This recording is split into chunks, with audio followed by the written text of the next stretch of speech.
今回紹介させていただくのは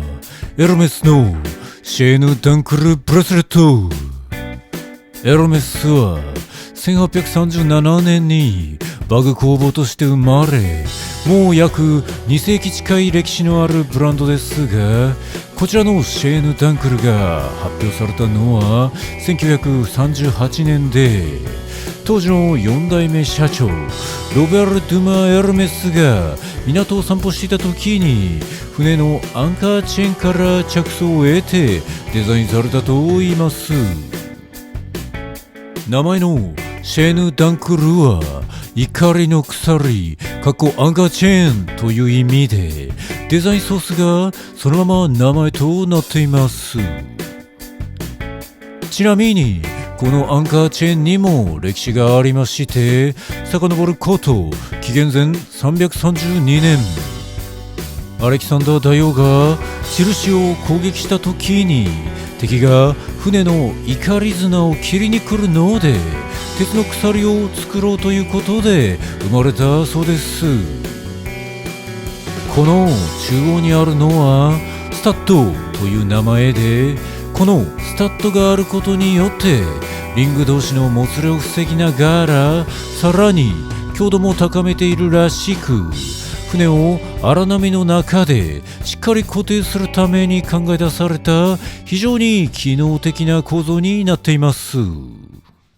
ということでデザインソースは非常にインダストリアルなのですが、それをエルメスがシルバー925を用いて手掛けると、こんなに優雅で素敵なアイテムに。同時にこのデザインそのものが強く固い絆の象徴でもあり、そういう意味では何かしらお守りのような、そんな気持ちで向き合えるアイテムでもあります。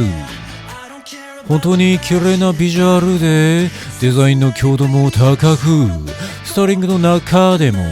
手元にこれをつけるだけで一気に華やぎ気分が良くなるので、人気の理由も納得です。自分の場合はカジュアルな格好が多いのですが、これが一点で相当リュクスな方向にバランスを引っ張ってくれます。その振り戻しのバランス感がとても気持ちよく、例えばダメージデニムや切りっぱなしのニットみたいな若干グランジテイストのあるスタイリングに対して、シェーヌ・ダンクル一本で綺麗さを一気に補完してあげるみたいな、そういう調整に使えるのが最高です。サイズについてですが、このシェーヌ・ダンクルブレスレットというのは1コマのサイズとその数によってサイズが変わります。現行のコマのサイズは小さい方から順に PM、MM、GM、TGM となっていて、自分がつけているこちらは中でも一番大きい TGM の11コマになります。手首が華奢な女性は小さめのコマがおすすめで、一番人気は GM サイズでやらやら小説あるんですが、結局どのサイズもその良さがあって素敵なので、古着屋さんとか持たれているご友人とかに実物を見せてもらうのが一番かと思います。ちなみに個人的には TGM が一番かっこいいと思っているんですが、最大サイズということもあり、このような意見をよく聞きます。存在感でかすぎんだろうと。このご指摘については個人的に言うと、そもそも考え方が逆で、まだ30年程度しか生きていない若造の自分が200年近い歴史を持つエルメスの存在感に勝てると思っていないんですね。まず自分がつけこなすという大層な考えは捨てて、シェーヌ・ダンクルの胸を借りる、そういう気持ちで手に取ると本当に気持ちよく着用できるでしょう。ただ同時にやはり自分もシェーヌ・ダンクルの名に恥じない男になりたいという気持ちがありまして、身だしなみなどはより気にするようになり、この着用にあたってはとりわけ腕毛ですね。男性ですとあまり意識していない方も多いと思いますが、腕の毛をきれいに剃っている方がシェーヌ・ダンクルをきれいにつけられるのでおすすめです。どうやって購入できたかの流れはとても長くなってしまいますので、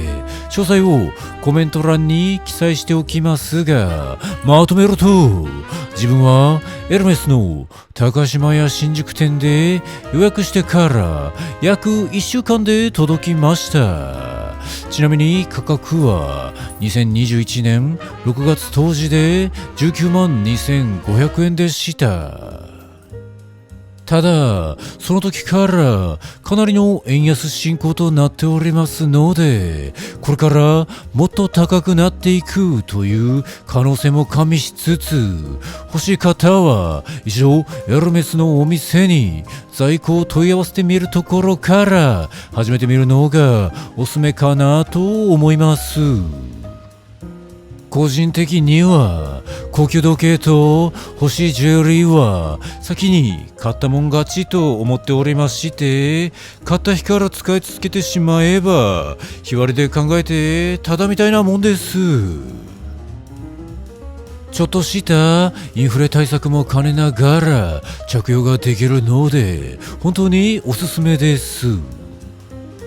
そんなところでエルメスのシェーヌ・ダンクルブレスレットの紹介でした。実は製造機によって違いがあったり、丸開きのものがあったり、他にもいろいろな切り口で語ることができるアイテムになりますので、ぜひまた調べてみてください。ご視聴くださり誠にありがとうございました。